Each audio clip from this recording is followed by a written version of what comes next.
programación, ¿eh? Ajá. Bien, entonces es la situación en este problema. Es transferencia de calor conductiva a través del tubo, radio interno R0, radio externo R1, la relación de orden entre las temperaturas es la que está aquí puesta, y hay que determinar, inciso A, perfil de temperaturas, variando con respecto al radio. Es claro que ahí la temperatura va a cambiar con el radio por lo siguiente, fíjense. Se supone que aquí, de manera más o menos análoga a cuando tenemos una pared de longitud infinita, ¿no? O más bien de una pared infinita, no solo de longitud, sino de área con respecto a otra posición, aquí también va a pasar algo similar. Es decir, aunque en realidad eso de infinito no es cierto, o sea, todas las o coordenadas, digamos, o todas las longitudes características asociadas a cada dirección son bastante finitas en realidad, pero lo que pasa es que, por ejemplo, en este caso L, ¿cierto? El largo del tubo, pues es mucho más grande que el espesor de la tubería aquí. Incluso R0 y R1 son más grandes que la delta de R, aquí puesta. Entonces eso provoca que, para hablar de transferencia de calor, estamos pensando además que toda la pared interna de la tubería esté a una cierta temperatura uniforme en toda la superficie interna, que esté cero. Y la externa también está a una temperatura uniforme T1, ¿no? O sea, son temperaturas, digamos, constantes a través de toda la superficie, ¿no? Entonces, quiere decir que pues la temperatura, por principio de cuentas, si nos fijamos o nos imaginamos en algún cilindro al interior de esa pared, un cilindro imaginario, una placa torcida, digamos, de sólido en este caso, de medio, que sigue siendo un medio continuo, de todos modos, pues esta va a tener una temperatura uniforme, ¿no? Esa temperatura va a ser uniforme. En virtud de que la transferencia de calor va a ir de la zona de mayor temperatura, que es decir, de la pared del interior, al exterior. O sea, va a haber transferencia radial de calor. No va a haber, por principio de cuentas, transferencia, por ejemplo, en Z, porque si bien es cierto que a través de este ángulo, ¿no? De este canto que está aquí, pudiera también haber transferencia de calor hacia el medio, porque esto está a temperatura más alta que la temperatura 2. Sí, cierto, pero este espesor es muy pequeño. Tan pequeño que esa posible transferencia pues es despreciable, ¿no? Entonces quiere decir que aunque pudiera haber una transferencia en dirección Z, esta es mínima. Esto es como pensar abusivamente en una condición de efecto de borde despreciable, digámoslo así, ¿no? Sería más o menos el análogo, siendo abusivo. Bien, entonces, quiere decir que no, que en realidad toda la transferencia va a ser radial. Obviamente en el ángulo tampoco va a haber transferencia, porque angularmente no se mueve la temperatura. O sea, si yo nada más me muevo en el ángulo, la temperatura es la misma, ¿eh? Entonces quiere decir que el flujo de calor conductivo es unidimensional, ¿no? Y por cierto, también el convectivo. Ya hablando fuera de las paredes, ¿no? Bien, entonces ya bajo esta situación, pues entonces esperar que el perfil de temperaturas cambie con R, con la dirección radial.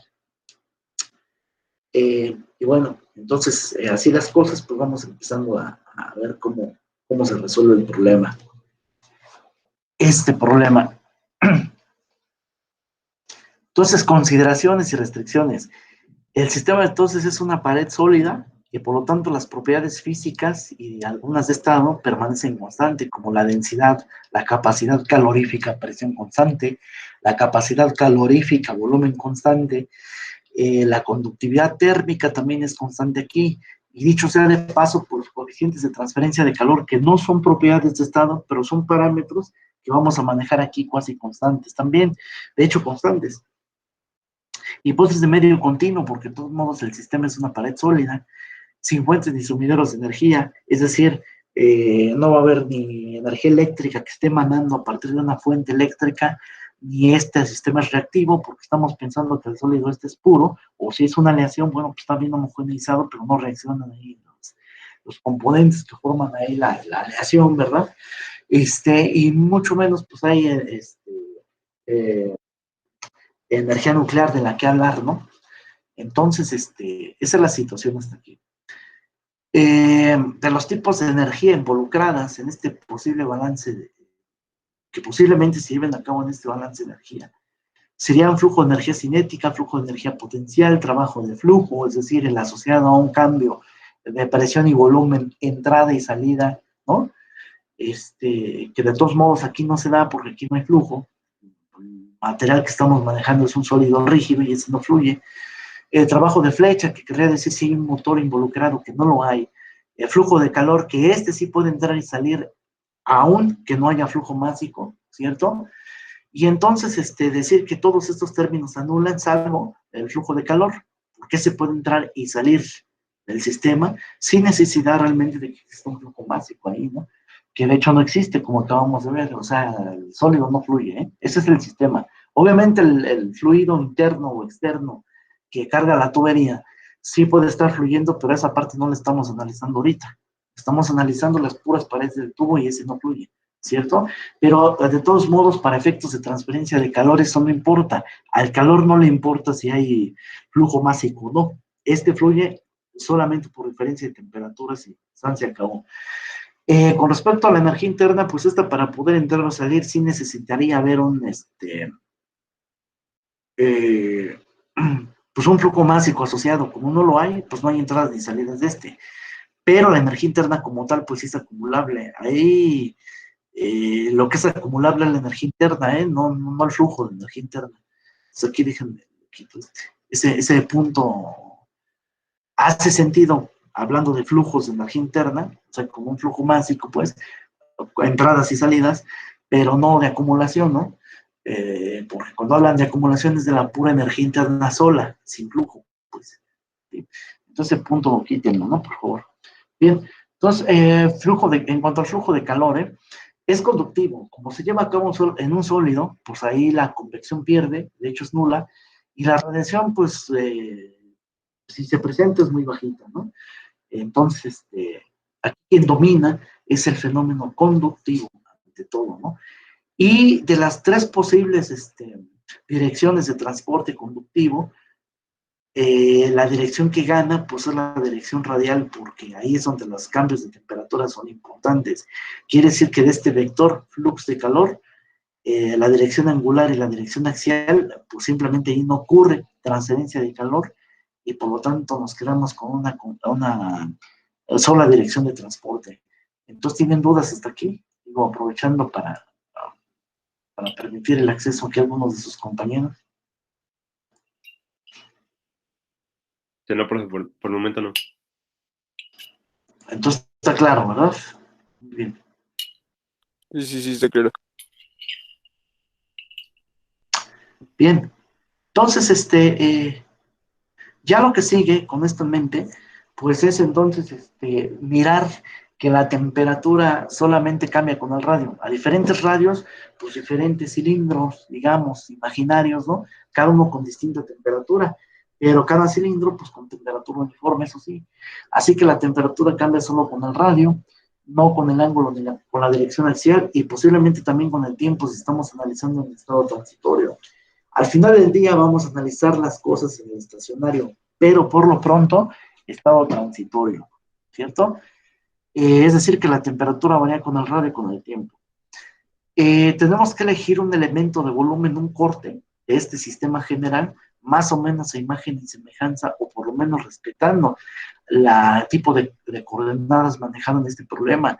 Las coordenadas manejadas en este problema, pues son coordenadas cilíndricas, porque es lo que hace sentido, de acuerdo a la propia geometría que estamos manejando aquí. O sea, la geometría del tubo.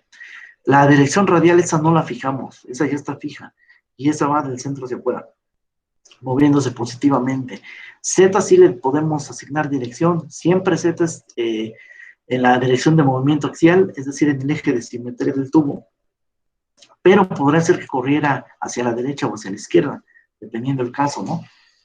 Realmente aquí es indistinto dónde la ponga yo, porque no hay transporte de calor en Z, así que es indistinto, lo ponga hacia un lado, lo ponga hacia el otro, no nos afecta, ¿cierto? El radio, repito, ese no lo pudimos fijar, está fijo per se, ¿cierto? En este caso, pues esa coordenada radial sí coincide su dirección positiva con la dirección de transferencia de calor, que bueno, eso quiere decir que QDR va a salir positivo, pero si fuese que no, que la temperatura del medio externo era más grande que la del medio interno y por lo tanto la transferencia de calor fuera de afuera hacia adentro, pues entonces tendremos el QDR irremediablemente iba a ser negativo, en este caso, porque repito, el radio no lo pueden voltear, entonces ya está fijo así. Uno elige el sistema de coordenadas deseado de tal manera a respetar direcciones de transporte en este caso, siempre que se pueda, pero cuando no se puede, pues ni modo, ¿no? Se trabaja como esté definida la coordenada per se, ¿no? O de manera matemática, vamos. Entonces, el radio va mandando entonces hacia afuera. Sabemos que existe un flux de calor que entonces va transfiriéndose de manera radial del centro hacia afuera, coincidiendo con la coordenada positiva radial, haciendo caso entonces del eje positivo radial más que del propio flux, ¿cierto? Entonces fijamos entradas y salidas en esa dirección radial, no sea del centro hacia afuera. El elemento de volumen ha sido elegido porque hicimos un corte tomando una delta de R. Pues la temperatura cambia con R y no con otra cosa. Todo lo que hacemos es fijarnos aquí en una R arbitraria, hacerla girar al libre albedrío, o sea, al ángulo θ moviéndose de 0 a 2pi, Z moviéndose también arbitrariamente desde 0 hasta L, ¿cierto? Con lo cual pues, formamos un cilindro, ¿cierto? Imaginario interior de cierto espesor delta de R. Y ese es el elemento de volumen aquí, pues porque justamente la temperatura varía con R y esa es la coordenada que hay que cuidar, ¿cierto? Las otras, θ y Z, se pudieron mover macroscópicamente, pero esta no. De hecho, al final del día, después de hacer balances de energía sobre esta caja negra, recuerden que esta delta de R va a tender hacia cero, delta de R, que no R, lo cual significa entonces que la superficie exterior va a tender hacia la superficie interior, formándose en el límite por un cilindro de espesor cero, lo que tiende ese espesor hacia cero, ¿cierto? Ubicado en el radio fijo R minúscula, que es una variable, pero para efectos del límite lo vamos a mantener fijo, ¿no? Eso es lo que haremos. Por cierto, el volumen de este elemento de volumen o de esta caja negra rara se calcula de esta manera, 2pi por R por delta de R, que es el área del ángulo, y luego todo eso multiplicado por L, ¿no? Bien, entonces así fija las cosas, ya fijé también las direcciones de los fluxos radiales. En la cara interna, pues es un flux actuando o evaluado en la superficie ubicada en R minúscula, y la que emana de este elemento de volumen, pues va a ser evaluado en R más delta de R. Aquí estoy poniendo los fluxes, da lo mismo donde los pongo, porque es una propiedad pues intensiva en la superficie, pero si yo quisiera poner, digamos, a todo el flujo de calor aquí, pues necesito multiplicar cada una de estas por su respectiva área. El área, en este caso, sería el área superficial, es decir, tenemos que calcular esa área como el perímetro de este círculo de radio R minúscula, que ese se calcula como 2pi por R minúscula, y luego por L. Ese sería el área sobre la cual está actuando este flujo de entrada. Y el flujo de salida, pues está actuando sobre la cara externa, ¿no? Y sacar el área de esa cara externa es hacer otra vez el perímetro de la circunferencia, 2pi por R, en este caso, en la posición de salida, R más delta de R. R más delta de R. Entonces el perímetro de esta circunferencia de radio R más delta de R quedaría 2pi por R más delta de R, y eso por L del área superficial sobre la cual actúa el flujo de salida. Entonces el producto de esos fluxos por la respectiva área que comenté da el flujo de calor de entrada o de salida respectivamente.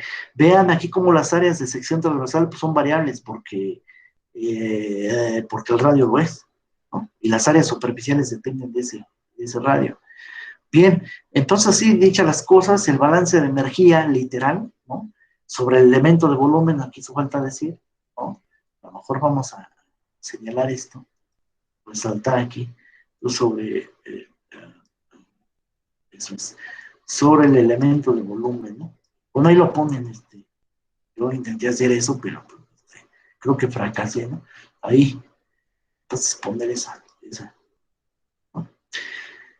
Y entonces el balance literal diría rapidez de acumulación de energía todo tipo de energía acumulable, ¿eh? Una de estas puede ser energía interna, que va a ser el caso, pero si el sistema analizado fuera un fluido en movimiento, entonces valdría la pena que hablar de entalpía en lugar de energía interna, porque existiría una energía asociada al producto de presión por volumen. También podría ser energía cinética dentro del elemento de volumen macroscópico, energía potencial también, son formas todas de energía acumulable, pero que aquí no hace sentido porque el sistema es sólido y es rígido. Entonces nada de eso juega, más que la pura energía interna, ¿eh? Solamente. En cuanto a las entradas y salidas, pues flujo de energía que entra al elemento de volumen por conducción, o sea, flujo de calor en dirección radial. Menos flujo de energía que sale del elemento de volumen por conducción en la misma dirección. Más, si este más es genérico, puede ser positivo o negativo, pero es una tasa de generación o consumo de energía en el elemento de volumen vía resistencia eléctrica, vía reacción nuclear o vía reacción química, que nada de eso ocurre aquí. Entonces quiere decir que todos esos términos son ceros.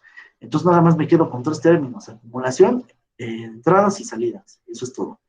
Con respecto a la acumulación de energía, ya habíamos visto, y otra vez es lo mismo aquí, que eso se calcula como entonces la variación de energía interna con respecto del tiempo, y eso ya carga las unidades deseadas aquí, que son unidades de watts, de potencia, Joule sobre segundos. Por termodinámica sabemos que una variación de energía interna se calcula como la masa de los moles multiplicados por la capacidad calorífica a volumen constante por una variación de temperaturas. Si la variación que estamos estudiando es con respecto del tiempo, entonces la variación también de temperaturas es con respecto del tiempo. Bueno, la masa se ha puesto en la versión densidad por volumen, y el volumen es el volumen del elemento de volumen, es decir, de la caja negra seleccionada, que esa ya sabemos que es 2pi por R, por delta de R por L. Y entonces este es el término acumulativo. Ya resumiendo muchos pasos que la vez pasada se detallaron, ¿no? Con todo cuidado.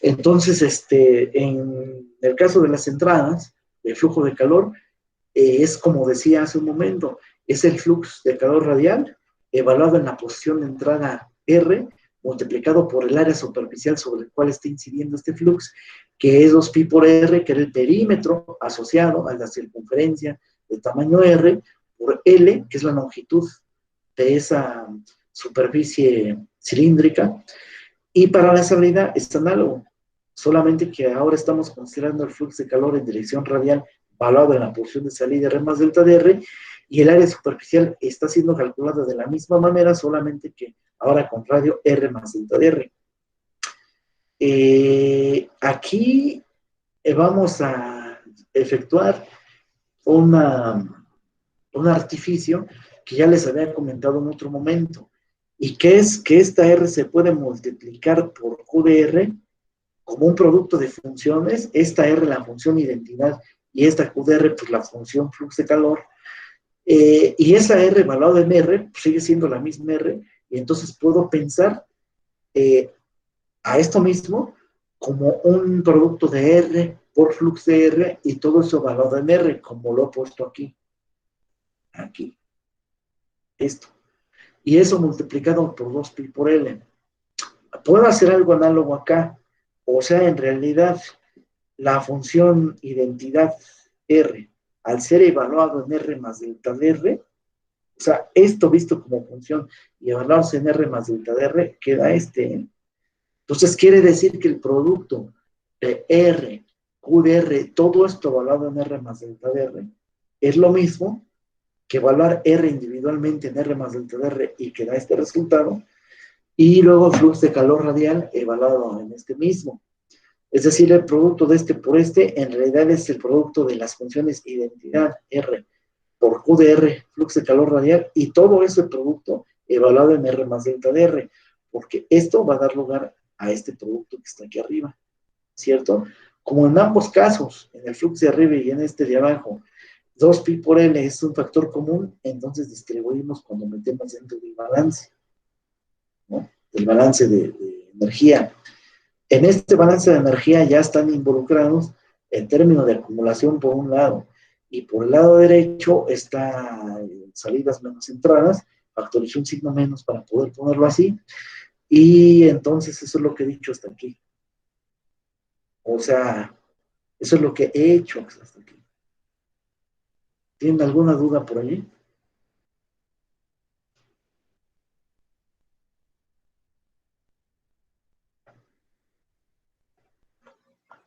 No.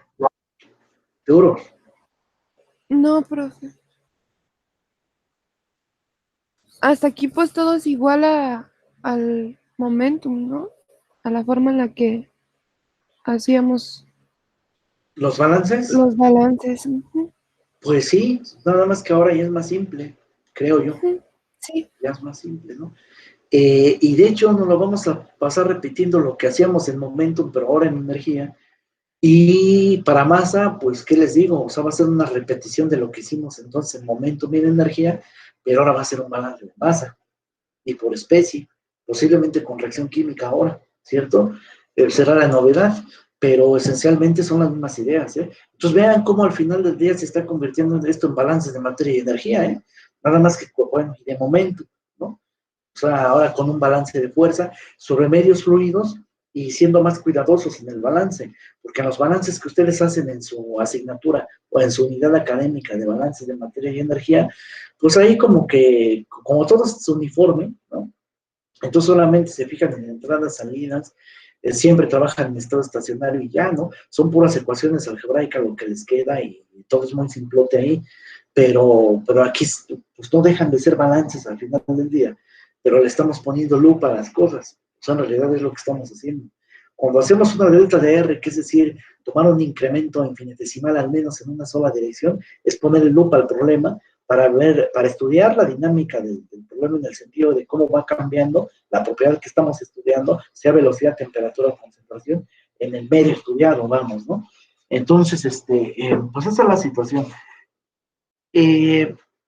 Después de que ya llegamos entonces a esta ecuación, que es la ecuación de balance, acumulación igual a entradas menos salidas, con un menos aquí factorizado, y por lo tanto quedan salidas menos entradas, ¿cierto? Después de esa factorización, entonces ahora hacemos lo mismo de siempre, dividir toda la ecuación entre el volumen del elemento de volumen para dejar puras propiedades intensivas allí, y entonces al hacer esto se eliminan los términos comunes, que en este caso es 2pi por L, el 1 entre R simplemente se escribe, delta de R también, y se hace lo que dije desde hace ratito que era delta de R, que hacerlo tender hacia cero en toda la ecuación.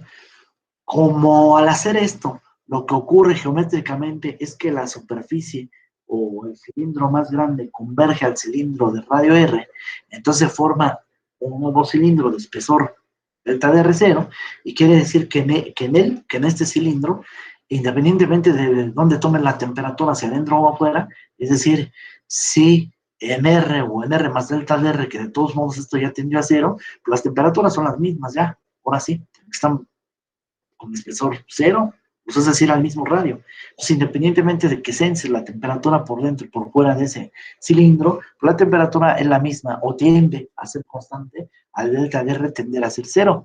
Y los fluxos de calor, por cierto, también, ¿cierto? Entonces, eso significa que al hacer el límite sobre esta ecuación, de por sí la densidad era constante, la capacidad calorífica, volumen constante, pues también, pese a que en realidad son propiedades de estado y en realidad cambian con la temperatura, ¿eh? Pero bueno, se puede hacer un promedio y trabajar con eso. De todos modos, el límite no les hace nada, ¿no?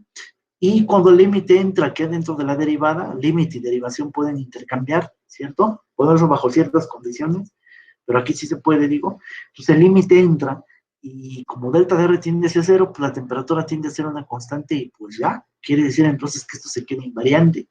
Del lado derecho lo que está tendiendo hacia cero es delta de R, no R. O sea, R está fija frente a este límite. Entonces quiere decir que uno entre R sale del límite y en todo caso el límite solamente actúa sobre este cociente, que si uno le echa una mirada a esto, pues es la función evaluada en una posición de salida, la función evaluada en una posición de entrada, y entre delta de R, o sea, la delta justamente de estas posiciones de salida-entrada, y esa es la definición de la derivada de la función. Este es el cociente diferencial, de hecho, así llamado en la regla de los famosos 4 pasos aquellos, ¿no? Y entonces al hacer el límite de ese, pues obtienen la derivada de este producto de funciones, R por flujo de R, ¿eh?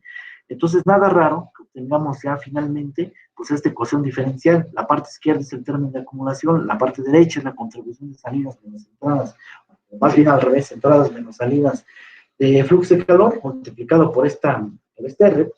Y entonces aquí, y además esto no es casual, pues esto va a traer consecuencias físicas importantes.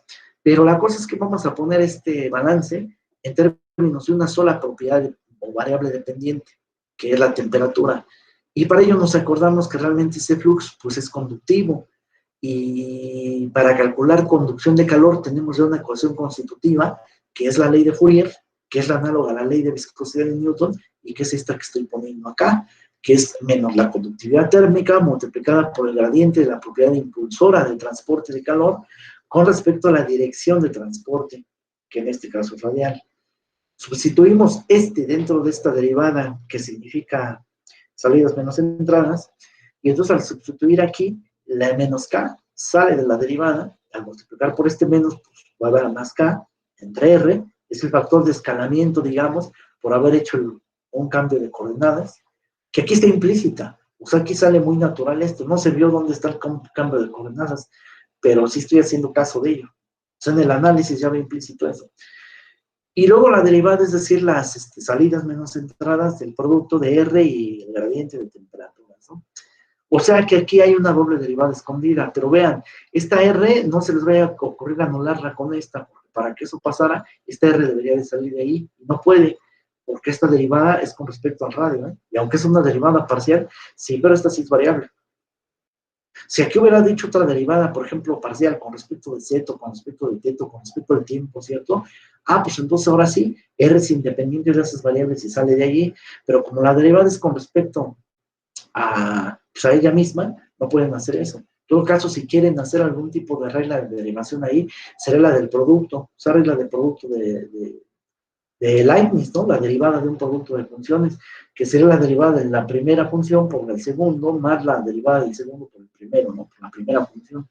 Así lo harían, pero no viene el caso hacer eso aquí. O sea, de hecho, el resultado, así como lo tenemos, así es como conviene. Ya toda la ecuación en derivadas parciales en términos de temperaturas es una ecuación de segundo grado, es lineal en el sentido de que todas las derivadas involucradas aquí están elevadas a un exponente 1, a lo más un exponente 1, y no hay productos entre derivadas o entre la variable dependiente, que es la temperatura, con derivadas, ni nada de esto, no hay nada raro. Es una ecuación entonces en derivadas parciales de segundo orden, pero es lineal, y de hecho es de tipo parabólico, así se llaman estas, ¿no? En estado estacionario, pues la temperatura deja de depender del tiempo y se convierte en una variable que es dependiente solamente del radio, de una sola variable. Así las cosas, entonces la derivada de la temperatura con respecto al tiempo, pues es cero, porque esto ya dejó de depender del tiempo y funciona como una constante frente al tiempo, pues, y entonces esta derivada se anuló. Con respecto a esas derivadas parciales de la derecha, ahora son ordinarias, porque la temperatura es función de una sola variable.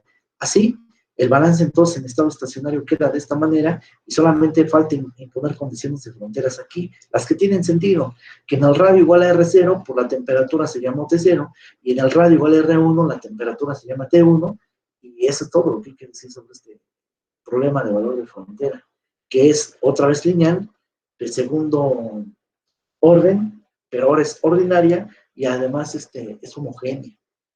Es un problema homogéneo. La ecuación diferencial es homogénea, las condiciones de frontera no, por supuesto. Si todo fuera homogéneo aquí, es decir, igualado con cero, todo, pues la solución sería natural, ¿no? O sea, la solución sería temperatura igual a cero y ya, y sería solución única. Pero no, o sea, como al menos una condición de frontera no fue cero, con eso es suficiente para que la solución de esto no sea la solución trivial, ¿eh? Pero sí vamos a tener unicidad de solución porque es una ecuación diferencial lineal. Si esto fuese no lineal, no hay unicidad de soluciones, ¿eh? Allí. De hecho, hay una infinidad de soluciones en este caso. Bueno, ¿dudas hasta aquí? Profe, ¿por qué pasamos la K dividiendo? ¿Por qué no la dejamos en la ecuación? Pues porque te estorba. ¿Para qué la quieres? De acuerdo, gracias. Ajá. O dicho de otra manera, si esto que está aquí arriba es igual a 0, es por dos cosas. O porque la K era 0, o porque todo el resto era 0. La K no puede ser 0 aquí. Entonces quiere decir que lo que es 0, pues es el resto, ¿no? Entonces ya te quedas con la ecuación de... Además, al final del día este 1 entre R también te va a estorbar. Y de hecho, como la zona de importancia aquí, es decir, el dominio de definición de la ecuación diferencial, va de R0 abierto a R1 abierto, y en las condiciones de frontera se cierra esta región de estudio, pues nótese que esta R no es 0, ¿eh? En ningún caso. Entonces esto está perfectamente bien definida, ¿eh? O sea, aquí no hay problema con definiciones con esto. No tenemos uno entre ceros, pues. Entonces, de todos modos, esto puede pasar perfectamente multiplicado. Entonces, y de hecho lo que haremos, nada más que si quisiera hacer a una observación antes de seguir. Vean, si yo hubiera puesto condiciones de estado estacionario desde acá, pues habría querido decir que esta ecuación hubiera salido 0 desde aquí, y esta derivada ordinaria desde aquí. Y este menos 1 entre R, justo por la que acabo de comentar, lo hubiera podido despejar para el otro lado. Entonces, eso hubiera implicado que la derivada ordinaria del producto R por Q de R, con respecto de R, la derivada ordinaria, sería 0. Y cuando una derivada ordinaria es igual a 0, quiere decir que el argumento es una constante. Por lo tanto, aquí, el producto de R variable por flux de calor radial variable también, el producto de ellos dos va a ser una constante, ¿eh? O sea, en estado estacionario eso es lo que va a pasar, que ese producto va a ser una constante. Desde aquí lo podemos visualizar eso. Esto es muy importante porque, pero fíjense, o sea, si además esta cosa que está aquí, este producto es una constante, quiere decir que el flux de calor entonces, solito, es una variable, porque el flux de calor solito sería la constante entre R, o sea, esta R sería pasando despejada, y entonces de hecho, digamos, el perfil de fluxos de calor radial es de tipo hiperbólico, o sea, varía hiperbólicamente con respecto de R. Y esta es una diferencia sustancial, con respecto al problema anterior, porque en el problema anterior, que era una lámina en coordenadas rectangulares, el flujo de calor era una constante de veras, y aquí no. Con R solita es una variable, y es una variable dependiente del radio, pero de manera hiperbólica, o sea, inversamente proporcional. Sin embargo, el producto de R por Q de R, ese sí va a ser una constante. Y esa es una diferencia importantísima, porque va a tener consecuencias, como ahorita lo vamos a ver, ¿eh? Entonces, especialmente cuando estudiamos lo de paredes compuestas, pero ahora en coordenadas cilíndricas, este hecho va a ser crucial. Y de hecho, cuando ustedes hagan el problema, repitan este problema ahora para esferas, se van a encontrar con que ahora lo que va a ser una constante es R cuadrada, al radio de la esfera, por el flux radial, ¿eh? Entonces, de hecho, eso nos permite caracterizar en el estado estacionario, para flujos unidimensionales y sin generación y consumo de energía de ningún estilo, nos permite caracterizar entonces en qué tipo de coordenadas estamos hablando. Si yo sé que el flujo de calor es constante, pues quiere decir que son coordenadas rectangulares. Si lo que es constante es el producto del radio por Q de R, entonces quiere decir que estoy hablando de coordenadas cilíndricas. Y si lo que permanece constante es el radio cuadrado por el flujo de calor radial, seguramente eso será esférico. Es decir, ya el hecho de cómo se comporta el flujo de calor, su variabilidad, pues, o su constancia, si es que lo multiplico por un factor extra, ya me está diciendo qué tipo de coordenadas estoy manejando. O sea, ese es un resultado intrínseco al balance de energía estudiado bajo las condiciones que dije hace un momento. Bien, entonces para obtener el perfil de temperaturas de este problema en particular, lo que tengo que resolver es esta ecuación diferencial y luego evaluar sus condiciones de frontera para encontrar las constantes arbitrarias de integración aquí. Eso hacemos. También se puede hacer como integrales definidas, ¿eh? Integrales definidas desde cierta R. Miren cómo esta ecuación diferencial es de segundo orden, conviene más hacerlo así. Porque si no, entonces tendrán primero que aplicar una integral, ¿cierto? Definida desde R0 hasta R arbitraria. Y evaluar eso. Y luego volver a integrar desde ahora R arbitraria hasta R1, ¿cierto? Y me parece un poco más menos visible, pues, desde mi punto de vista, ¿no? Entonces, o un poquito más lioso. No es que sea difícil, pero se me hace más fácil actuar de esta manera, ¿no? Entonces, pues vamos a hacerlo. Entonces quiere decir que uno entre R, pues ya despejé ahí a la derivada y entonces R pasó del otro lado multiplicando, R por 0 pues es 0, o de otra forma que el producto de estas dos cosas igual a 0 es porque al menos una de estas es 0.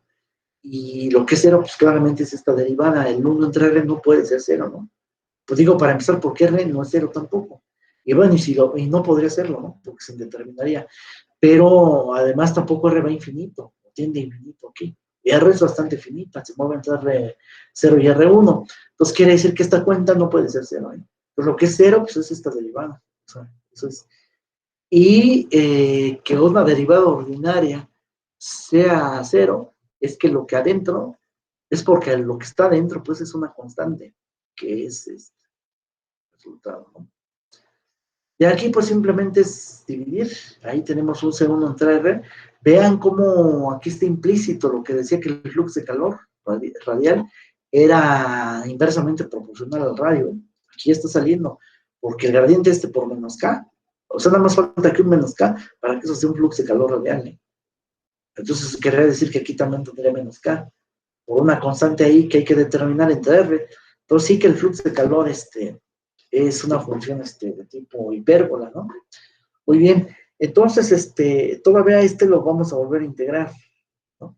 De hacerle integrar va a salir una segunda constante arbitraria de integración, la integral anula con la derivada, de este lado queda el logaritmo neperiano del radio, en valor absoluto, pero como el radio es positivo definido, pues entonces no hay necesidad de ponerle barras de valor absoluto, entonces tenemos que los perfiles de temperatura son de tipo logaritmo.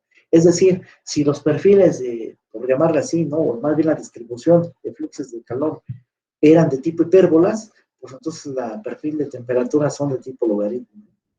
Eso es. Entonces, pero es una familia, de todos modos, de curvas de tipo logarítmico, una infinidad, y hay que saber de esa infinidad de curvas cuál es la que le pega justamente a estas condiciones de frontera.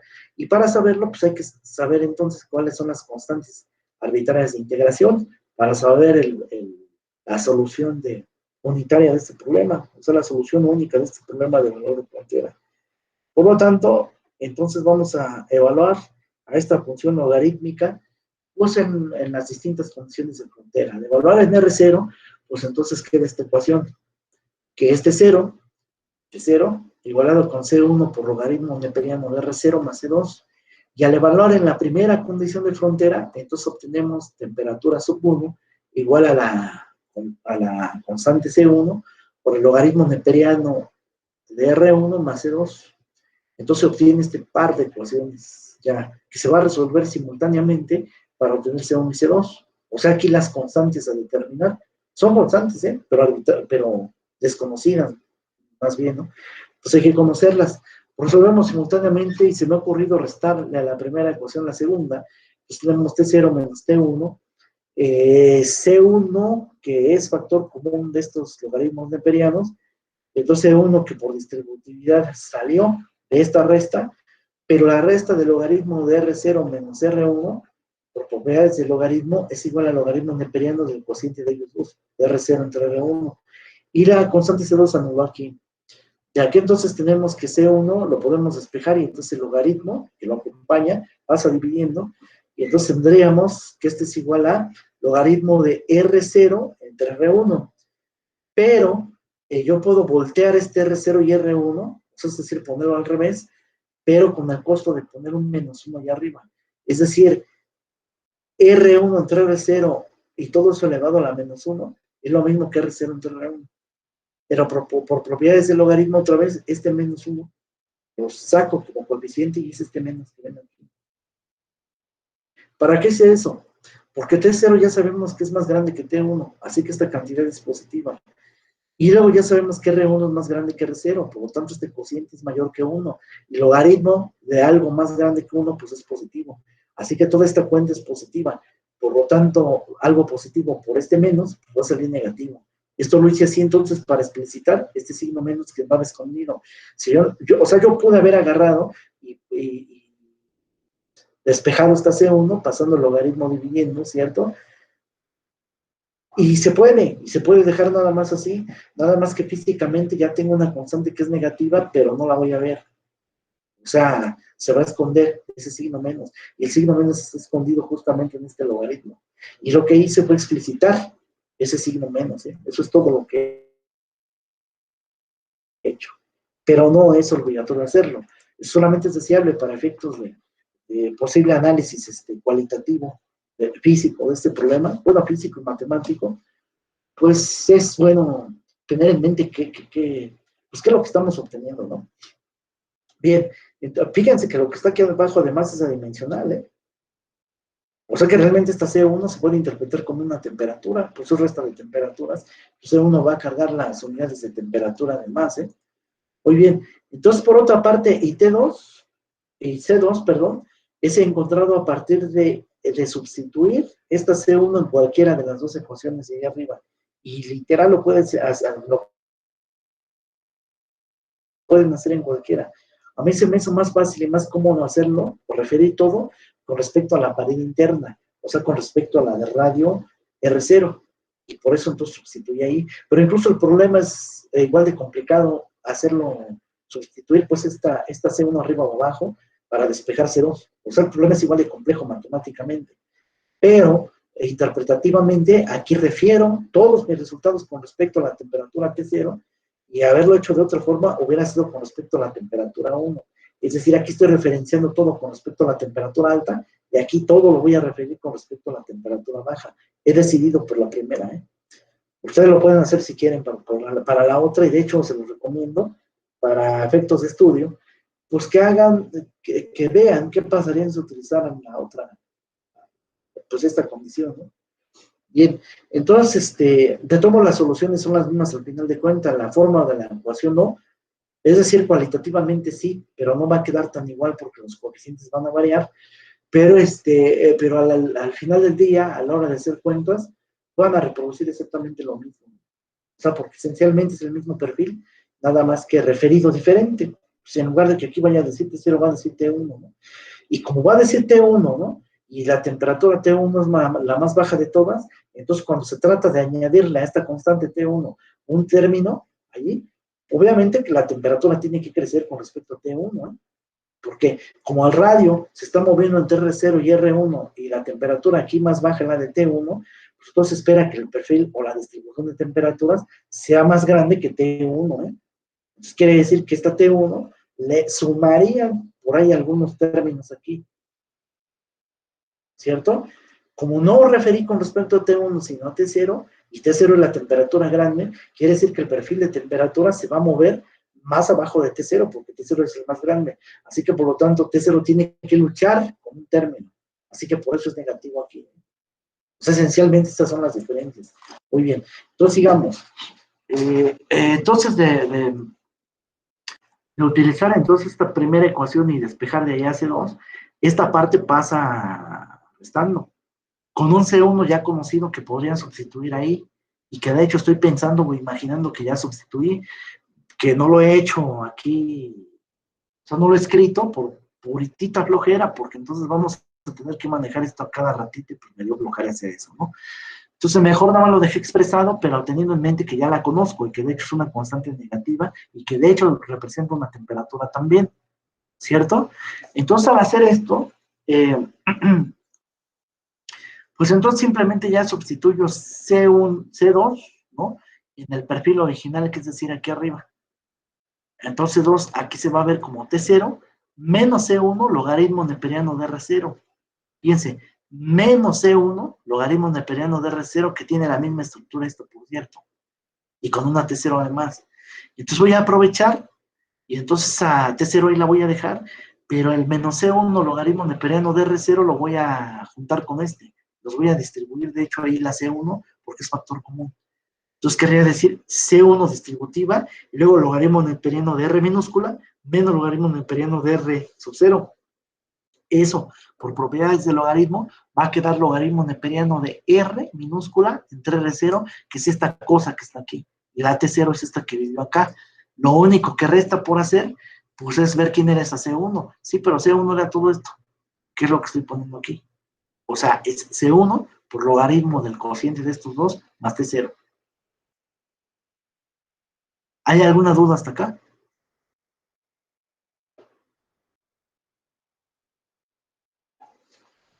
No, profe. No, profe. Pues bueno, voy a sumar un poco a sus comentarios para saber si hay alguna duda por ahí.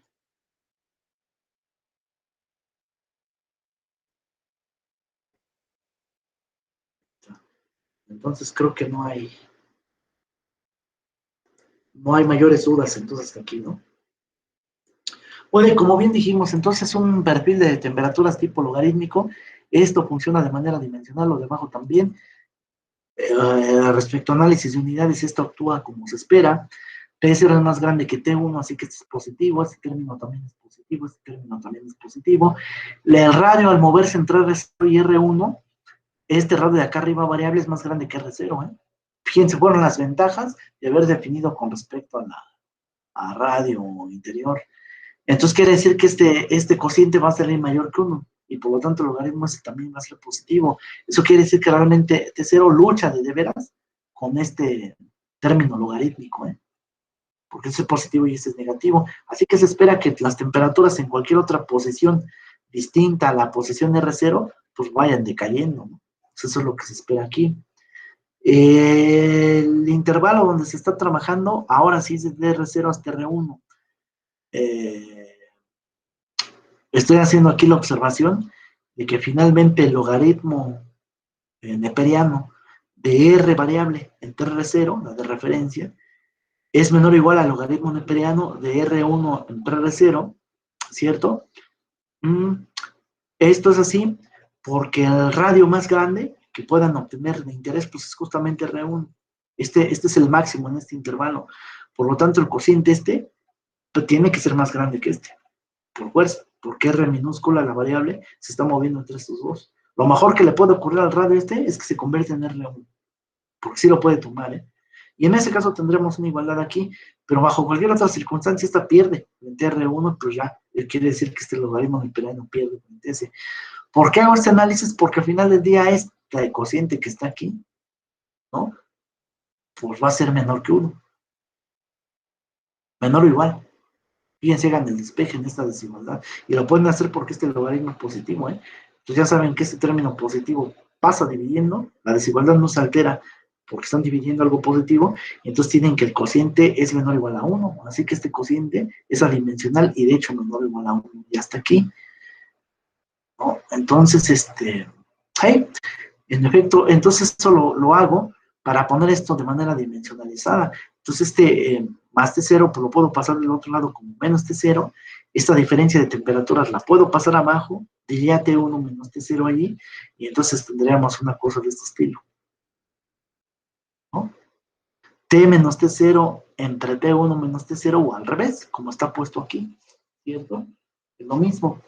Y pues esto ya es adimensional. Lo mejor que le puede pasar a la temperatura es que sea 1, temperatura 1, que es la temperatura más baja. Es decir, la diferencia esta que está aquí entre las temperaturas extremas es la más grande que pudieran tener.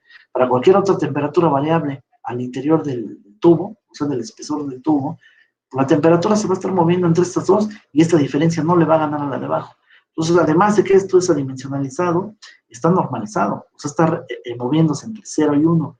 A esto recuerden que en los libros le suelen llamar U, a esta temperatura dimensionalizada, a esta R, pues, alguna, entre R0, pues, es un radio adimensionalizado y normalizado también, y le pueden poner de alguna forma no sé, G, ¿cierto? Entonces sería el logaritmo neperiano de G variable, entre el logaritmo neperiano de G valor en 1, ya constante, y eso es igual a 1. O sea, en términos adimensionales, este sería, ¿sí? De todos modos, es un perfil de tipo logarítmico, decreciendo el logaritmo además, ¿no? O sea, es un menulogaritmo, en realidad, ¿no? Y como dije desde hace ratito, si el perfil de temperaturas es de tipo logarítmico, el flujo de calor entonces, que es la derivada de pues tiene que ser de tipo hipérbola, ¿no? O sea, de tipo hiperbólico.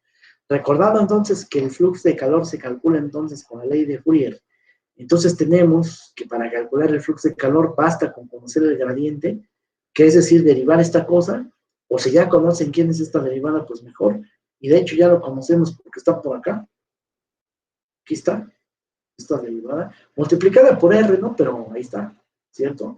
Pues sí la conocemos, entonces quiere decir entonces que la gradiente de temperatura con respecto a R, de hecho es C1 entre R. Ahí está luego el perfil, que la variación del gradiente es de tipo hiperbólica, pues. Basta entonces con conocer quién es C1 aquí para tener ya este gradiente, y sabemos quién es esa C1 porque la determinamos previamente, y esa C1 es esta temperatura negativa que está aquí. Pero es decir, es una diferencia de temperatura. Entonces, pues eso lo sustituimos aquí, y ya tenemos entonces quién es el gradiente, ¿no? Eso lo multiplicamos por menos K, o sea, la conductividad térmica, ¿no? Por menos 1, y ese menos por menos sale más, conductividad térmica, esta parte, y ahí tenemos entonces que el flujo de calor, que desde el principio presumimos que iba a ser de tipo hiperbólico, pues efectivamente lo es, pero no es constante. Bueno, el flujo de calor no, pero si yo despejo el R de aquí, para obtener el producto R por el flujo de calor en R, esto sí que va a ser igual a una constante. Sofisticada ella, pero constante a fin de cuentas, y además una constante positiva, porque esta diferencia de temperaturas es positiva, la conductividad térmica es positiva, y el logaritmo neperiano de un radio más grande que el otro, pues también va a ser positivo, y pues todo termina siendo positivo. Por lo tanto, el producto este es positivo, lo cual era de esperar porque el radio es positivo, y el flujo de calor de hecho también lo era. Acá arriba también este término es positivo, y eso era físicamente de esperar porque justamente el flujo de calor avanza en la dirección positiva del radio, que eso fue lo bueno aquí, ¿no? Entonces ya sabíamos que esto tenía que pasar. ¿Dudas hasta acá? Y este resultado importantísimo de que el radio por su flujo es igual a una constante es el caballo de batalla que vamos a utilizar para paredes compuestas, ¿eh? O sea, este hecho. Muy bien, entonces ahora para calcular el flujo de calor, como ya estamos en coordenadas curvilíneas, ahora sí debo de ser cuidadoso en cuanto a cómo calculo este. Entonces tenemos que flux, como todo flux, pues es igual, ¿no?, a la variación del flujo con respecto al área perpendicular a la dirección de transporte. Al hacer entonces teorema fundamental de cálculo aquí, entonces queda que el flujo de calor es igual a la integral de área, ¿no?, de la función flux de calor radial conductivo, actuando sobre una superficie que tiene que ser perpendicular al radio. Aquí, como esta QDR es función de R, pues sí debemos de tener a lo mejor cuidado, a lo mejor, ¿cierto? O a lo mejor no, ¿eh? Vamos a pensar qué es lo que estamos haciendo. Pues resulta que como tenemos que integrar sobre una superficie que es perpendicular al radio, quiere decir que la región de integración se anda reproduciendo con las variables justo que no son R.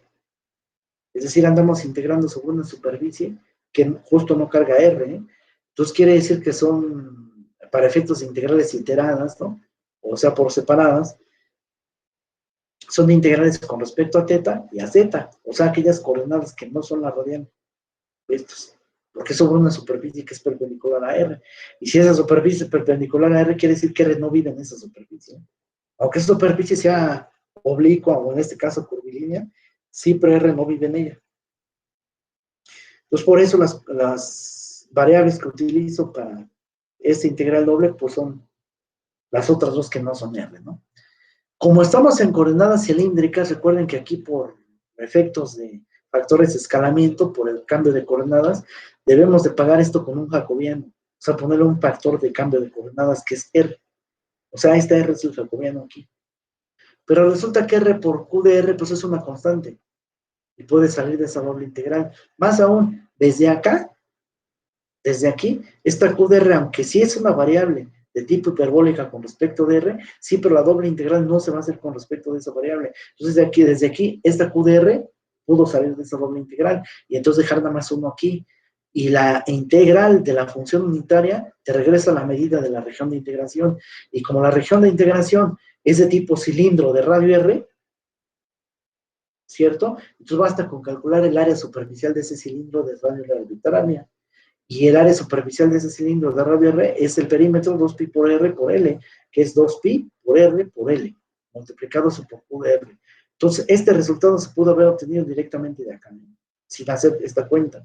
Pero si quieren hacer la cuenta, pues era meter el jacobiano, decir que todo estará constante, sacarlo de ahí, hacer la doble integral.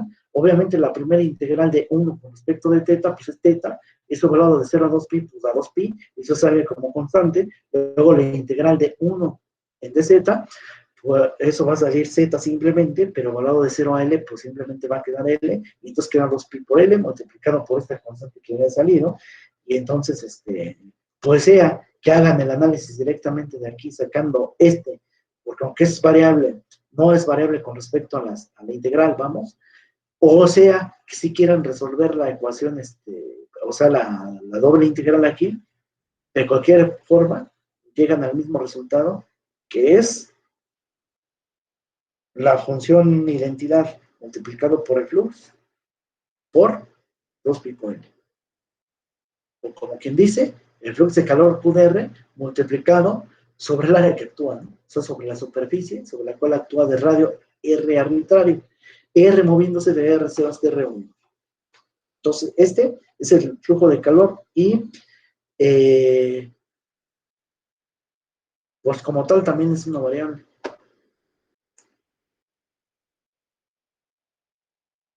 Bueno, de hecho no, porque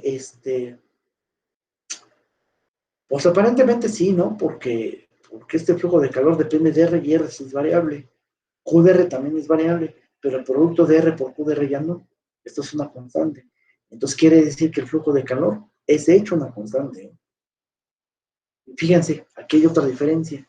Mientras el flujo de calor solitito era una variable, de hecho era variable hiperbólica, el flujo de calor ya no lo es. Y no lo es porque para calcular el flujo de calor justamente requiero de R por Q de R, que eso sí es una constante. Entonces el flujo de calor es constante. Entonces fíjense lo que pasa en coordenadas curvilíneas. En rectangulares ocurría que el flujo de calor era constante como consecuencia directa de que el flujo de calor también lo era. En este caso ya no, el flujo de calor es variable, pero aún así el flujo sigue siendo constante, ¿cierto? Y esto tiene de hecho una razón intrínseca más profunda, y es el hecho de que por balance de energía, ¿no? Pues la energía que entra a través de una cierta región cilíndrica, y si nos imaginamos esto como una sucesión de cilindros concéntricos, pues lo que entra a través de una cierta región es lo que sale a través de otra, en términos de flujos, y lo que entra a través de una pared sale en otra, y así nos vamos, o sea, lo que entra sale, porque estamos en condiciones de estado estacionario y sin fuentes ni sumideros de energía. Entonces quiere decir aquí que lo que entra sale, en términos de calor, ¿no? Y entonces quiere decir que el flujo de calor se mantiene constante, pues por balance de energía. Eso es lo que he dicho. El flujo de calor, que no el flux, porque el flux es una variable que sí depende de la geometría del sistema, ¿no? Como que el flujo no depende, anda dependiendo de eso, pero el flux sí. ¿Dudas? Y esto último que comenté sí es importante, ¿eh? Esto es un detalle cualitativo muy importante que espero quede clarísimo, ¿no?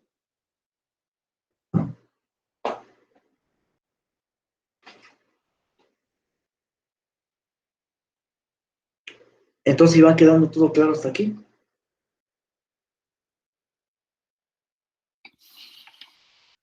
Sí, profe. Sí, muy bien. Para los demás, digo, aprovechen para hacer preguntas, las que sean, ¿eh?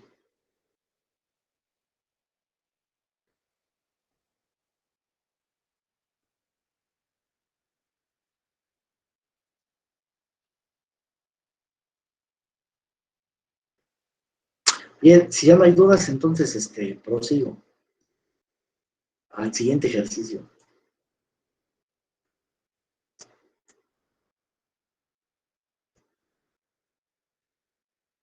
Que es ahora estudiar las paredes compuestas en serie, pero ahora en forma de tubos concéntricos, ¿no? Son de cilindros concéntricos en realidad. Como que es una tubería formada por varias capas. Y entonces en este caso ahora sí voy a poder poner a jugar a las posibles capas convectivas que se formen ahí, con fluido, con capas de fluido imaginarias ahí que voy a asumir, tanto en el interior de este sistema de paredes compuestas como al exterior, ¿cierto? Entonces en el interior va a haber un fluido a una cierta temperatura T infinito 1, con su respectivo coeficiente de transferencia de calor H1, y afuera pues un fluido 2, o a lo mejor el mismo fluido, pero a diferentes condiciones termodinámicas, o sea, con una temperatura más baja que la temperatura del fluido interior, digamos, y por lo tanto con un coeficiente de transferencia de calor posiblemente distinta, no solamente por el cambio de temperaturas, sino porque el comportamiento de flujo, o sea, del perfil de velocidades dentro y fuera, no necesariamente son el mismo, aunque hables del mismo fluido, ¿cierto? Entonces eso ya hace que las H's estas cambien también. Entonces, la relación de orden entre las temperaturas involucradas aquí, que ahora son las siguientes, pues T0 en la superficie interna, digamos, de la tubería más pequeña, de radio más pequeño, de radio R0, ¿no? Su pared externa, que es en R1, ya tiene temperatura 1. Sobre él va a ir montando una cierta capa, un cilindro 2, con otra conductividad térmica distinta, pero constante también. Vamos a asumir aquí continuidad de temperaturas, es decir, independientemente de dónde estemos sensando la temperatura, si es por la parte de la cara externa, digamos, ¿no? Es decir, de la segunda capa de sólido, o de la primera, pero en R igual a R1, la temperatura va a ser T1, ¿no? Independientemente de por dónde se mira. Y la temperatura 2, pues está en la siguiente interfase, que distingue a los dos sólidos, dado por la segunda capa y por la tercera. Y T3, pues es entre la superficie más externa de este conjunto de tubos.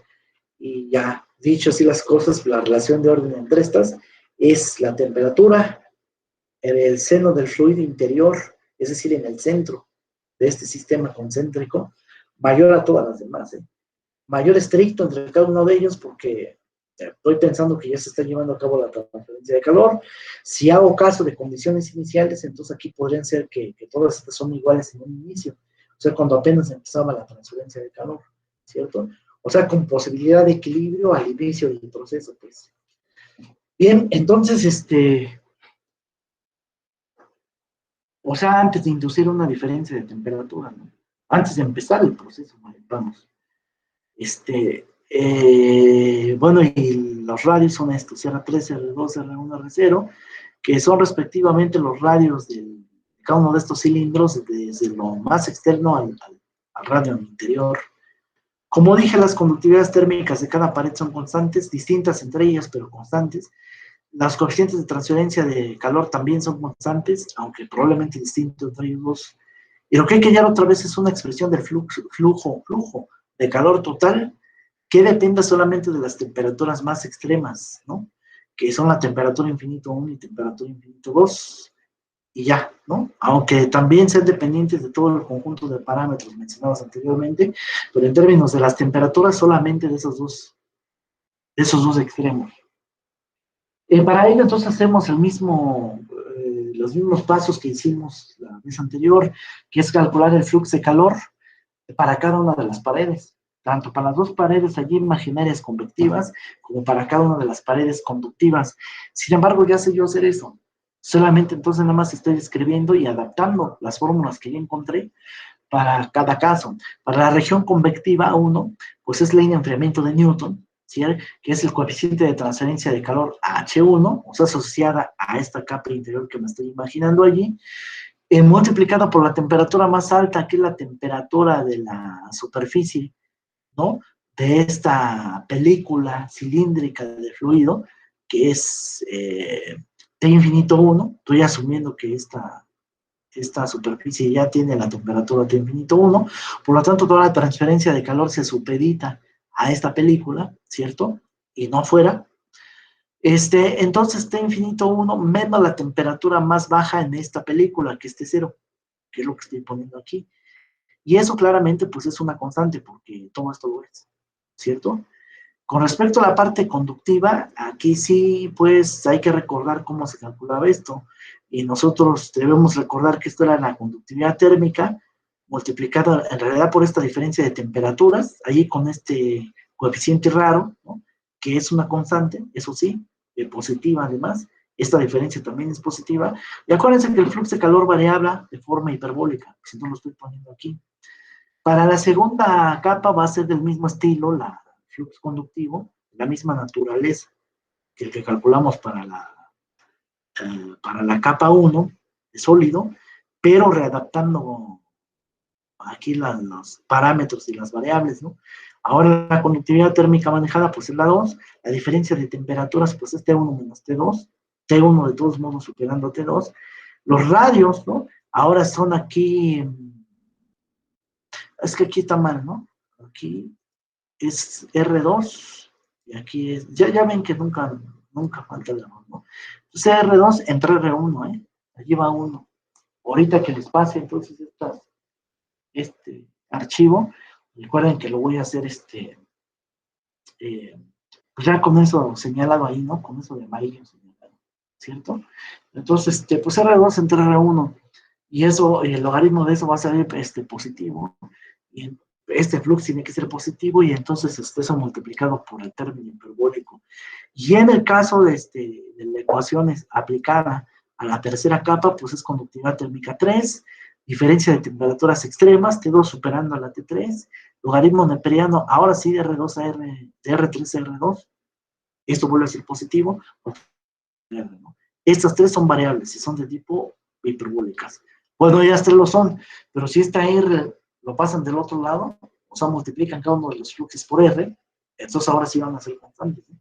Muy bien, y este último término que pues es una constante también, ¿no? Que es el flujo de calor convectivo en la zona externa, que eso se convierte o es igual al coeficiente de transferencia de calor H2, multiplicado por la temperatura alta, que es T3, que es en la superficie más externa de la última capa cilíndrica, sólida, menos temperatura del medio fluido, del seno del fluido, pero igual a una constante, ¿no? Y entonces aquí he dicho, ¿no? Los fluxos conductivos no son constantes, son funciones hiperbólicas, pero el producto R por QR sí lo es. O sea, sí es una constante eso. No obstante, pongo aquí, el flujo de calor sí es conservativo. En estado estacionario, unidimensional y sin fuentes ni sumideros de energía, resulta que todos los flujos de calor, flujos que no fluxes, son iguales, ¿eh? Eso sí va a pasar. Pero si lo quieren analizar desde acá, o sea, haciendo un análisis más dificultoso, digamos, pero entonces querría decir que R por esta Q es esta constante, ¿no? Aquí igual, R por esta Q es igual a esta otra constante, y R por esta Q pues es igual a otra constante. Por principio de cuentas, entonces acabo de obtener que todos los fluxes o los productos de R por el flux son todos constantes. ¿Sí estamos de acuerdo? Bien, al aplicar, al multiplicar esta cosa por R, ¿cierto? Y también el último flux convectivo por R, y evaluar ese producto de R minúscula en la condición de frontera R0, yo aquí tendré en R0 y acá también, eso se volvería una constante. Es decir, multiplicar esto por una R arbitraria no lo va a hacer constante, de hecho, estoy haciendo que la ecuación esta sea variable, pero el evaluar ese producto de R QC en una posición fija, ahí sí es constante porque estoy evaluando en una posición fija. Cuando pongo esta R, entonces, de este otro lado, ¿no? Y que eso ya va a ser igual a una constante, pero que en particular lo evalúo en R, por ejemplo, R0, pues si de por sí el producto R variable por Q variable ya era una constante, pues si lo evalúa eso en un punto en particular, va a seguir siendo constante, ¿eh? Entonces quiere decir, y además sería la misma constante de esta por condiciones de continuidad de fluxes en la interfase. O sea, estoy calculando como que el producto R por Q de R en la interfase esta del radio R0. Pues he evaluado las cosas ahí. Y ahí, el producto de R0 por esta Q y de R minúscula por esta Q evaluada en R0 son iguales. ¿Sí estamos de acuerdo? Y como de hecho cada uno de estos era constante, o sea, el producto de R por QC y R por Q, esas sí son constantes, y en la frontera pegan en el mismo lugar, Entonces quiere decir que al final del día van a ser la misma constante, ¿eh? Y como acabamos de ver que el flujo de calor depende del producto de R por Q, entonces quiere decir que el flujo de calor también va a terminar siendo constante. Entonces esto se puede obtener a partir de despejar de aquí a R, digamos, de hacer el artificio de multiplicar este por cierto radio, de evaluar ahí y de decir que en las condiciones interfaciales, pues se respetan condiciones de saldo cero, condiciones de salto cero, ¿no? Que es decir, continuidad de fluxos. O de una manera más rápida, que fue como lo dije aquí, pues como entonces la cantidad de energía o el flujo de calor que entra es el que sale, pues entonces ese flujo de calor tiene que ser el mismo en todas partes, ¿no? Eso es mucho más rápido de ver, ¿no? Y lo que he dicho acá, y eso esconde el hecho de que el flujo de calor se calculaba como el producto de RQ de R multiplicado por 2 pi de L, y esta cosa es una constante, ¿no? Entonces eso es lo que está ayudando a esto, que fue todo el rollo que me acabo de echar hace ratito, ¿sí? Entonces, aprovechando eso, pues, entonces calculo este flujo de calor, el primero, multiplicando por el área sobre el cual actúa, ¿no? O sea, de alguna manera haciéndolo, pues calculándolo en un radio particular, que es decir, en este caso en R0. Con eso obtengo entonces este flujo de calor convectivo, y lo mismo haría con el tercero. Estoy calculando como que el flujo de calor que emana o que entra a través de la superficie ubicada en R0 y de la superficie en este caso ubicada en R3, y ya quedó. Con respecto a lo que hice fue lo que dije hace ratito acá. Multipliqué cada uno de estos por R, pues R lo pasé del otro lado, eso va a ser igual a esta constante, y luego se lo multipliqué por 2pi por L, porque así es como se calcula cualquier flujo de calor conductivo, y eso fue lo que hice aquí, ni más ni menos, ¿no? Ya todo esto son constantes, ¿no? Y además por lo que acabamos de ver son la misma constante, así que aquí se mira Q punto, o sea, flujo de calor en todas.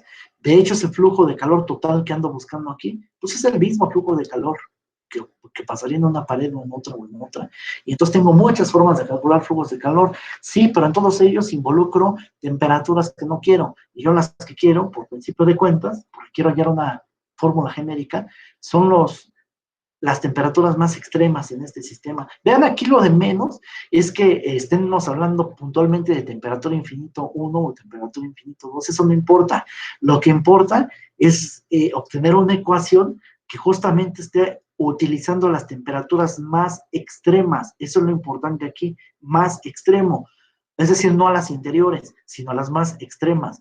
Si el análisis lo hubiéramos hecho, por ejemplo, no hasta la capa convectiva más exterior, si nos hubiéramos quedado nada más el sistema desde aquí hasta la última capa conductiva, es decir, si la última parte convectiva, entonces las temperaturas más extremas hubieran sido temperatura infinito 1 y T3, entonces hubiera buscado una fórmula que fuera dependiente de esas temperaturas más extremas de infinito 1 y T3.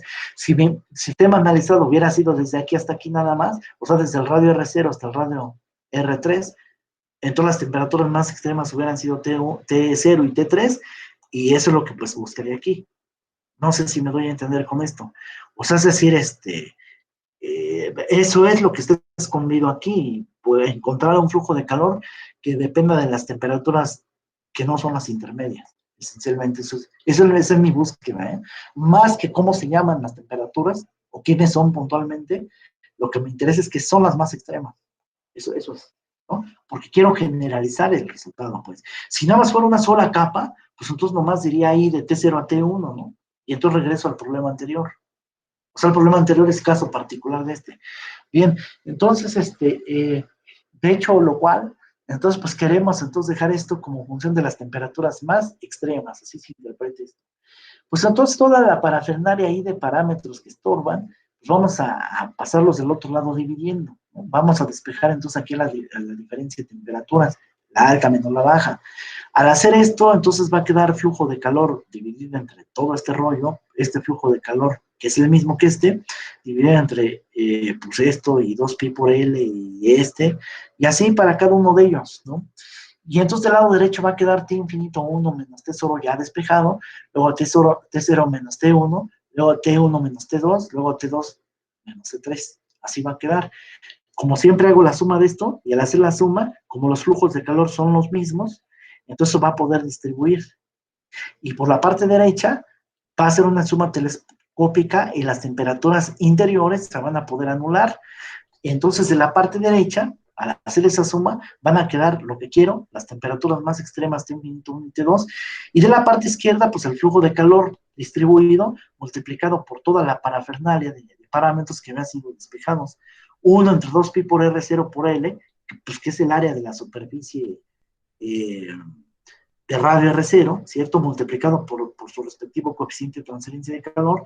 En la última capa lo mismo, es el recíproco del coeficiente de transferencia de calor multiplicado por el recíproco del área sobre la cual actúa el flujo de calor de salida, digamos ahí, más 3 términos conductivos que si fueran más capas ahí de tipo conductivo, n capas, pues entonces aquí la sumatoria sería desde 1 hasta n, todos de la forma el recíproco de la conductividad térmica entre 2 veces pi por L, y arriba el logaritmo neperiano de el cociente de radios, el más externo entre el más interno, ¿no? Eso hace que esto sea positivo. Entonces, pues así quedó. Así quedó y como siempre, cada una de estas, como son recíprocos de términos facilitadores, en este caso facilitadores convectivos, y en este caso facilitadores conductivos, pues entonces cada uno de ellos puede ser interpretado como un resistores convectivos y conductivos respectivamente. La suma de todas esas resistencias da una resistencia equivalente de un sistema acoplado en serie, como de hecho lo es, y entonces otra vez, este es un tipo ley de Ohm, ¿no?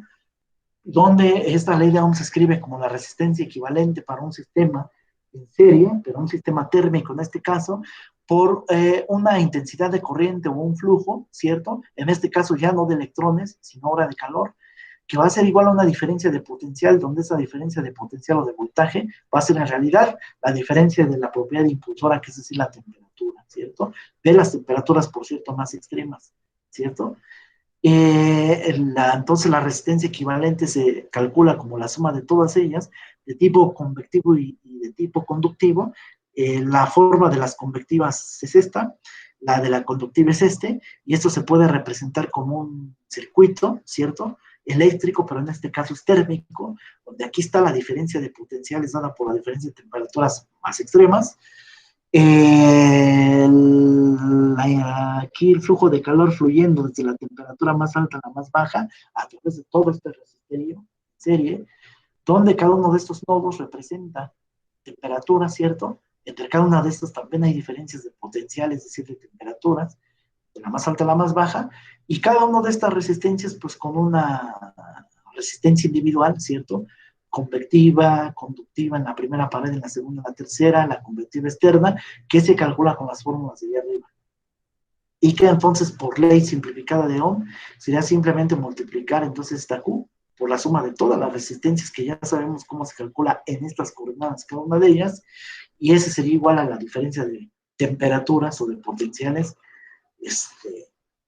inducidas sobre todo el sistema, sobre todo el circuiterío, y haciendo la observación otra vez de que entonces este circuito se puede armar según necesidades, ¿no? O sea, según cuántas capas se está utilizando, cuáles. Si hay una convectiva intermedia, bueno, pues ahí también se involucra y nada más se pone, en lugar de resistencia conductiva, pues convectiva, en el lugar que tenga que ir, y ya. Y entonces, para efectos de un problema aplicativo, como van a tener datos en diferentes lugares, pues conviene entonces armar diferentes subsistemas o subcircuitos. Uno pudiera haber dicho, pues nada más analizar desde T0 hasta T2, por ejemplo, y entonces estudiar el sistema aquí, nada más en esta parte, ¿cierto? Y hacer la fórmula nada más para esta parte, que involucra dos resistencias conductivas y las temperaturas más extremas, que son T0 menos T2. Así sería la fórmula. Y eso se aplica tomando entonces subcajas negras, vamos a decir, de este circuito, donde mejor convenga, donde más haya datos, y formar un sistema de ecuaciones con eso, pues para poder terminar de resolver el problema completo, digamos, ¿no? Ese sería el asunto aquí. Y bueno, otra forma de escribir esta ley de Ohm es mejor escribirla como una ley de enfriamiento de Newton, pero generalizada a varias capas. Y para eso entonces lo que tendré yo que hacer es esta área explicitarla, es decir, sacarla, distribuirla, va a quedar 1 sobre 2pi, nada más que hay que ver cuál, ¿no? O sea, 1 sobre 2pi L, pero ¿qué radio factorizo, si R0 o R3, realmente es indistinto. En los libros se suele hacer más con el radio interior, porque todos los cálculos hidrodinámicos son hechos con el radio interior, y de hecho, en el curso de la unidad pasada, la transferencia de momentum, pues todos los cálculos se hacen con el radio interno, o sea, ya para efectos aplicativos esto es así. Entonces quiere decir que, por lo tanto, mejor factorizamos eso, 2pi por R0 por L. Entonces en este caso nomás quedaría 1 entre H1, y en este caso quedaría 1 entre H2, 2pi L factorizó, el R3 no, ahí se queda, y el R0 que sacamos aquí, dividiendo, se tiene que compensar con un R0 acá arriba multiplicando, porque este R0 que salió, dividiendo, al multiplicarse con este R0 anulan y deja esto, ¿no? Pues quiere decir que entonces aquí va a quedar un R0 acá arriba, y de hecho en estos términos también. O sea, va a quedar un R0 ahí arriba, el 2pi por L factorizó, y ya. Entonces va a quedar esto por R0, Entonces eso es lo que tendríamos. ¿Qué es lo que estoy viendo aquí, 1 entre H1, el R0 que quedó aquí arriba, el R0 que está abajo también. Entonces, lo que pasa es que después de hacer eso, ese 2pi por R0 por L, eso lo pasé multiplicando de este lado, y eso se llama el área de la superficie ubicado en R0, ¿no? O sea, del cilindro de radio R0, que es esta cosa que está aquí. ¿Cierto? Y por otra parte, todo lo que quedó dentro del corchete lo pasé dividiendo, y si todas estas es una suma de resistencias, entonces el recíproco de todas las resistencias tiene que ser un término facilitador que le llamo U, y que se ve de esta manera. Y entonces U tiene las unidades, y de hecho es un coeficiente global de transferencia de calor, o es un término facilitador, de hecho, ¿cierto? Dejando entonces al flujo de calor calculado con un tipo ley de enfriamiento de Newton, pero con un coeficiente global de transferencia de calor que involucra a todas las paredes conductivas y convectivas analizadas en este problema.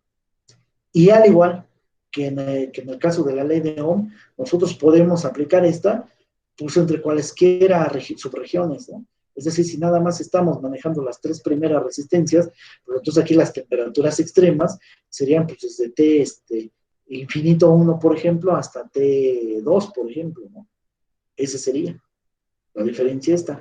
Y las resistencias involucradas, pues serían las susodichas, se ponen acá abajo, y el recíproco de ellas, pues el coeficiente global de transferencia de calor, ¿no? Así lo haríamos. Entonces, bueno, dudas hasta aquí.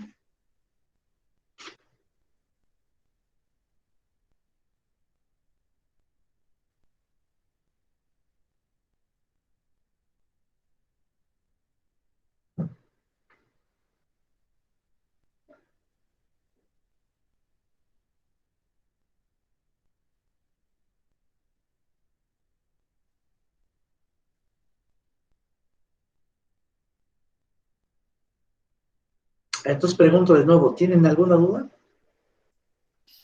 No, profe. No, Pues se me profe. hace se me hace que ya se durmieron, compañeros. Es pesado, si de por sí el pizarrón es pesado, aquí debe ser peor, porque de por sí eso de exponer con diapositivas no es buena idea, y menos durante 2 horas, ¿no? Entonces, no debe ser trivial. Pero pues con confianza, porque pues este es el momento de hacerlo. De hecho, hasta aquí acaba la exposición de hoy, ¿no? Que era el objetivo, digamos, de esta clase.